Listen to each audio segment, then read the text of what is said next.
Pinsan Kalyada.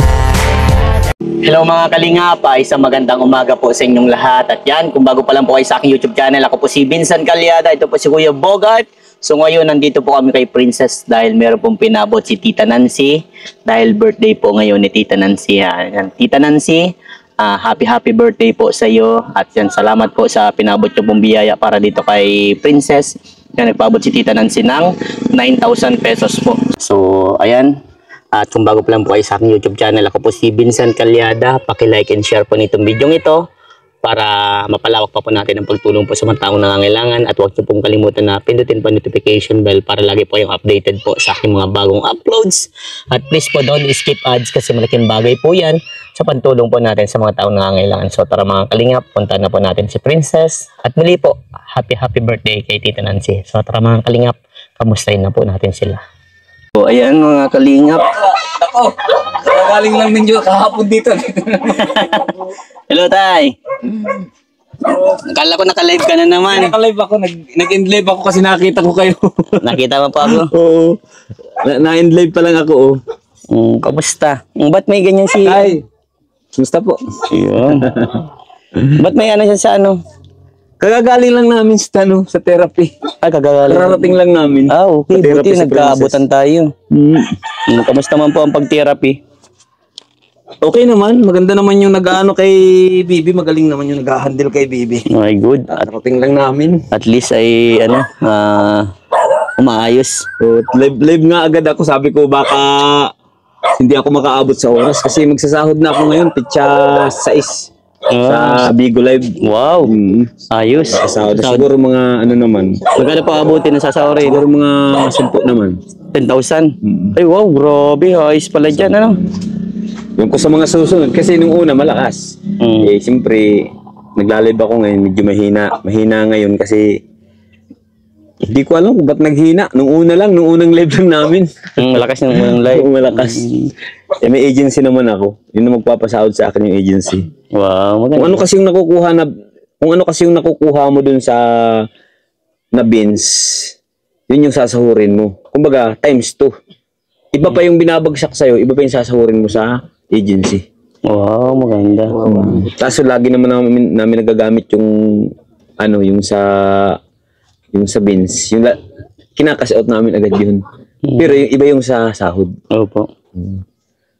Yung si Princess, lang, kararating lang, medyo pagod. Pagod yan, hinilot-hilot. Pag inaano siya ay talagang, pag inaano yung paa niya, yung inaangat, ginaganyan yung paa niya ay nalaban siya, ito, naibubuhat niya ito. Parang gusto niyang sabihin na, tama na, sakit. Kung nakakapagsalita lang. Pero hindi niyo pa po siya narinig magsalita. Pag madaling araw, nag-aano siya, parang nagangganon siya, yung parang pagkatapos niyang atakehin ng nag-seizure siya, nagsasalita siya. Pero hindi mo siya maintindihan na parang parang gusto niya magsalita. Oo, parang gusto niya magsalita. Opo. Bihira lang mangyari yun. Bihira lang yung mangyari. Buti hindi kayo naabutan ng ulan po. Inabutan nga kami ng ulan. Kami rin po, basa-basa din. Layo pa naman. Ang layo, grabe. Ilang tigil kami, tay? Oo. Siguro mga 4 o 5 tigil, ano? Grabe ang ulan sa dait. Nagdandahan ako kasi pudpud na yung gulong ko. Unahan at saka likuran. Naku, palitan na. Dapat Palitan ka ng sponsor ng gulong mo naman. Yung pang-truck ng gulong. Para pong matagalan. Ganun talaga tayo. Masipag bagang scouter kahit saan magpunta. Oo. Talaga naman. Diyan talaga napupunta yung kaya napupudpud. So at least kahit pa paano po okay yung nangyayari para kay Princess. Oo. Dahil na rin sa tulong ng tao. Tulong mo sa lahat ng mga sponsor na nagbibigay sa iyo para paabot kay Princess. Kaya salamat na din sa taas, yun ang number 1. At kahit pa paano talaga kahit ganito yung sitwasyon nakakaraos naman sa mga tulong ng tao. Opo. Dahil kung kami lang, wala. Baka nagpamatay na. Yan ang wag mong gagawin, tatay, kasi once na ginawa mo yan, ikaw po yung may hirapan. Buti na lang at maraming mga tao na talagang tumulong. Opo. Butit nandyan ka. Malaking tulong talagang nandito ka nakakapunta ka dito sa amin kahit malayo. Oo, tayo Tulad basta nito, kahit maulan, nakarating ka na naman. Layo-layo. okay lang basta sa akin ang importante sa akin yung makatulong kahit umulan uminit. Minsan nga inaabot na ako ditong gabi, di ba tay? Oo. Madilim na nandito ka. Kaya karating ka pa dito. Opo. Yan talaga pag masipag. Marami kang mga ano yata, mga dinadaanan ng mga ano ay. Opo. Talagang tulungan. araw-araw tayo, walang rest day. Pinaka-rest ko lang talaga tayo yung nag-i-edit ako, mag-upload. Yun ang pinaka-rest ko. Oo. Kaya minsan, yung kagabi, habang nag-iiyak ka, pinapanood kita na nag-iiyak sa pag-edit ko, nadadamay ako. Nakakaiyak talaga. Siyempre, Ano? di ba tay, ramdam naman natin yun ay, kung tao ka talaga, mararamdaman mo kung anong pinagdadaanan ng kapwa-tao mo. Katulad mo tatay, isang tatay na talagang kahit buhay niya pa kapalit alang-alang sa anak niyang si Princess maging normal. Maraming nabilib sa iyo tay. Maraming nagpapalakas ng loob sa iyo. Kaya po, Gawin mo daw po tatay lahat yung makakaya mo alang-alang sa anak mo. Kaya andyan po si Lord tatay, hindi ka pababayaan. kaya po talagang kahit ay palibasa naman ako 41 years old na, ako'y handa na rin akong kung kapalit laang ng ano talaga ng anak ko. Kahit ngayong araw na ito, iaanuhin ko, ipag-aano ko. Gumaling lang ang anak ko. Kasi ako, marami na din akong pinagdaanan na puro kahirapan, puro pagsubok. Siyempre, dami na rin tayo. Tulad ko, may sakit. Wala na rin sabi ko, Lord, kung papayagan mo lang na buhay ang kapalit, para lang gumaling yung anak ko, makatayo, makapagsalita, kahit ngayon na araw na ito, gawin mo na po. Kaso hindi naman mabait ang taas na hindi naman naghihingi ng ano yan. Kalang ibang tayong magdasal lang, manampalataya kay Lord. Yan ang pinaka-the best, manampalataya tayo. Huwag kakalimutan ng ating Panginoon. At marami tatay, alam mo ba, Tatay Michael, marami sa yung nagpapalakas ng loob. Kung mababasa mo sa comment section doon sa ating in-upload kagabi. In-upload mo, di ko pa napapanood. Oo, na maraming sa iyo na talaga nagpapalakas ng loob na labanan mo yung mga ganyan. Tapos yung mga basher, inaano nila. Kasi nga, grabe yung pambabas sa iyo. At mayroon din sasabihin sa'yo si Kuya Bogart na talagang gusto kanyang bibigyan kanya ng pampalakas ng loob. At saka may sasabihin din siya sa mga basher. Kaya ayan, Kuya Bogart. Opo. Dito. Dito po sa Diyan Ako ko dyan, Kuya Bogart. Ang gagawin sa'yo, tatay ay. Opo. Tatay Michael po. Tatay Michael na. Opo. Tatay Michael. Katulad ng nasabi ni Sir Vincent, palaging makasin ng loob, huwag kalimutan si Lord, at yung mga taong mapag-husga sa paligid, ayun ay ipasa Diyos na lang din natin. Pero ang nasabi ko yun, yung mga baser na walang mudo, mga baser na walang mudo, wala kayong mudo sa sarili nyo, kaya kayo walang mudo din sa kapwa ninyo.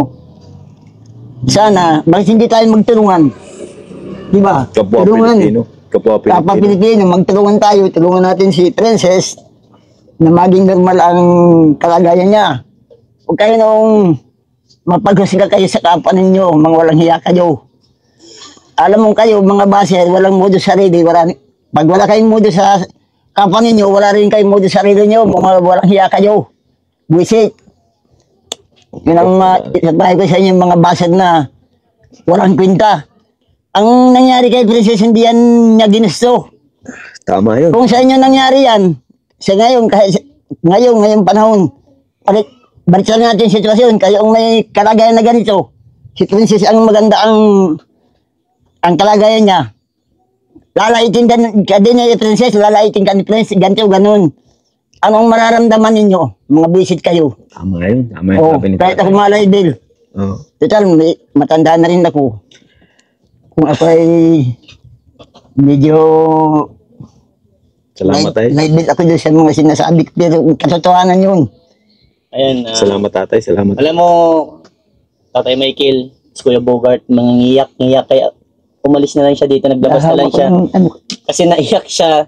Sige, kwento mo Kuya Bogart. Oo, yung pagpasok ko pang dito na naluha-luha ko kasi na meron din akong kapatid na ganyan nangyari, panganay namin na kapatid maestra. Kaya yung mga nasa paligid natin mga mapag-usika sa kapwa na walang kagarikwenta, hindi magtulungan. Hindi ba nga magtulungan, ano? Yun nga po ang sa atin Lalaitin pa kasi kapwa Pilipino. No? may mga tanong pa silang hindi ka nais-nais. O di man, may tanong na parang na, bakit buhay pa yan? O, anong gusto niyo mangyari? Mga hayop kayo. Mga baser. Bininto ko nga sa kanya Oo. yung mga ganun po. Imbis na damayan niyo si Tatay Michael, tulungan na niyo na yung mapaganda yung kalagayan ng anak, nilalait pa ninyo, mga visit kayo. Oh, Grabe nagalit si ano. Sobrang Kasi galit tatay. bilang ama din po siya eh. oh, may dagdag din akong anak. Kumbaga, Na high blood pa si tatay. Oo, ano ko talaga. anong ano niya, gusto niya pagtanggol talaga si Princess. Sabi niya, Oo. magsasalita daw siya. Sabi ko, sige, magsalita ka. Isabihin mo kung anong gusto mong sabihin. Kasi alam ko naman, kung sasabihin mo ay talagang para kay Princess Oo. yung tanggol. Pagpasok ko kahapon, naroon Tatay Michael, nakita ko sa kalagayan, naluwa ako. Nahiyak siya naman. Kaya daw mabasa ako, sabi ko, hindi ko matiis na gano'n ng kalagayan niya. Iyak na rin si tatay. Oo na, siyempre, imbes na bigyan nila ng magandang halimbawa yung ano. Opo. Hindi ba kayo na sa sarili ninyo, si Tatay Michael, ulirang ama? Ba't kayo magpapamilya din kayo, kung may pamilya man kayo, ganyan ba ang ano niyo sa pamilya ninyo? Puro mga walang hiyaan. Yan ba ang natutunan ninyo? Ano kayo, hindi ba kayo natayuhan ng magulang ninyo? O baka yung magulang ninyo, mga walang modo din. Kaya yung ugali niyo ganyan din. Relax lang, Kuya Bogart. Grabe, naiyak si Kuya Bogart. Nadala ako. Uy, na ano ko eh. Relax lang, Kuya Bogart. Nahawa din ako sa sobrang galit ni Tatay Bogart. Talagang ano po yan ay mapagmahal po siyang ano. Salamat po tatay. Salamat po. Labas mo na daw siya at nalawa. Mapagmahal talaga po siya sa mga anak. Kaya ganyan po siya. Gusto niya ipagtanggol. Napamura na nga siya dahil sa siyempre kahit sino naman tatay na magulang. Sabi nga ni Kuya Bogart, habang nag-uwi kami tayo. Kasi kunikwento ko yung, di ba, yung sinasabi mo sa akin na bakit boy pa yan? Bakit di na lang itapon sa ilog? Di ba, sabi mo sa akin. Padadalhan daw ng kabao. Kuninto ko sa kanya. Kaya grabe yung galit niya. Siyempre, bakit nakakapagsilita sila ng ganun? Di ba tayo? Tama yung sinabi niya eh. Baliktarin natin ang sitwasyon. Kayo dito sa kalagayan ni Princess at si Princess nasa kalagayan yung normal. Tapos sila naman ang Late-late. ano kaya? Diba? Diba napakasakit? Mas lalo sa itay. Ang sabi niya eh, bakit nakakayanan pa ni Tatay Michael na ganun ang late-late ng anak? Kung sa kanya daw yun, baka napamura pa. Siyempre, nagkamura na nga. Dahil nga po sa pagmamahal yun tay. Kaya maiintindihan natin ang isang tao na, lalo na sa iyo tay, naiintindihan ko kung bakit grabe yung sakripisyo mo, grabe yung pagmamahal mo sa anak mo. Dahil anak mo yan, mahal mo yan, dahil dugo mo yan. Di ba? Grabe. Kaya, tay, ipasa Diyos mo na lang po yung mga taong basher. Doon lang sila masaya eh. Doon sila masaya sa mga ginagawa nila. Pero tandaan nila, yung mga ganun ginagawa nila, may kapalit yan. Kaya laksan mo lang po lagi tatay ang loob mo. Kailangan kami Princess. Laban lagi. Opo. So by the way tatay, sa hinang-hinangad mo na may tumulong po, may nagpaabot po. Nagpaabot ng pagmamahal si Tita Nancy. Nako, salamat po. Salamat. Dahil birthday niya po ngayon tatay. Ay, nako, happy birthday po. MBTC po. Si Ma'am Nancy. Opo, Tita Nancy. Maraming salamat po. Pa-birthday sa yun yung ano niya. Oo. Pa-birthday niya po sa anak mo tay. Diba? Siya yung may birthday, siya pa yung namimigay. Grabe. Siya yung parang siya na, na yun niya sa anak. Oh, parang gift niya po sa sarili niya. Sarili niya. Kasi sobrang Na makatulong. Kaya sabi ko ba sa iyo, tatay, may mga taong gagawing instrumento si Lord para magpaabot ng pagmamahal. Tay, handa mo po ang kamay niyo po. Isa, Salamat. dalawa, Naku, maraming salamat. tatlo, apat, lima, Naku, meron pa. anim, Naku, ito, maraming salamat po, ma'am. walo, siyam. Naku, maraming salamat po. Ma'am Nancy, naku, maraming salamat po sa pa-birthday mo po sa sarili mo para lang po makatulong sa aking anak. Napakalaki pong tulong nito.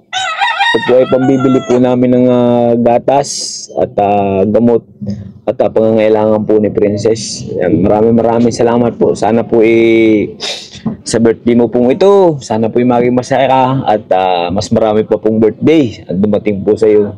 Salamat po talaga. Big thank you po. Napakalaking tulong po na pinagkaloob mo po sa aking anak. Salamat po sa regalo mo sa sarili mo na makatulong. Isa ka po sa mga instrumento ni Lord para sa aking anak. Maraming salamat and happy birthday po ulit. God bless you po. Salamat po. Wow. Thank you. So, ayan, tay. Diba? Nag-ano ka pa lang, tay. Pagbalik kahapon, bumalik ako ngayon. Tapos nandito na, may tumulong na agad. Ang bilis ng biyaya. Lord, thank you po, Lord. Yeah. Salamat po. Number 1 yan na lagi natin pasasalamatan ng ating Panginoon. Opo. Diba tayo? Naniwala ka na? Oo. Ang bilis ng process, di ba? Nangyayari. Nauna pa yung sildo. Oo. So, ayan tayo. Isa lang masasabi ko sa iyo. Tuloy lang po tayo sa hamon ng buhay. May darating na biyaya para kay Princess. Kasi si Princess ay isang anghel. Wala siyang kasalanan. Wala pa siyang alam dito sa mundong ibabaw. Hindi siya nakakapagsalita. Tanging mata lang niya ang nakikita. Kaya, sa'yo tay, bilang tatay ka po, huwag mong ipakita kay Princess na nanghihina ka. Yan. Oo, yun yung sinasabi ng iba na huwag na yung galit, na gano'n, magpapakita. Yes. Labanan mo tatay dahil doon ka magiging strong. Kung anong pinapakita sa'yo tatay ni Princess, kung anong pinapakita niyang paglaban sa sakit niya, ganun ka dapat din tatay. So, ayan tatay, muli sana napasaya ka ni Tita Nancy sa pinabot mong pagmamahal para sa anak mo at gabayan po kayo lagi ni Lord. Kakantahan ko po siya ng happy birthday. Sige po! Ma'am, para po sa itong kanta ito. Happy birthday to you. Happy birthday to you. Happy birthday, happy birthday, happy birthday to you. Thank you, Ma'am Nancy. Salamat po sa... Ayan. Salamat po sa kanta tatay. So ayan tayo, peace bomb tayo. Thank you po. Maraming salamat po sa lahat. Yun. Thank you po, Go, tatay. Bogart. Salamat So, po. ayan. Ingat po kayo. God bless po. God bless you all po. Yeah. Sige po. Salamat At kami sa po lahat. iuwi na at nagkukulog-kulog na. Alam na sunod yan. Ulan na naman. Ulan, abutin naman kayo. Sige po. Babay na tayo sa iyo tatay. God Salamat bless. po. Thank you. Okay. Thank you po.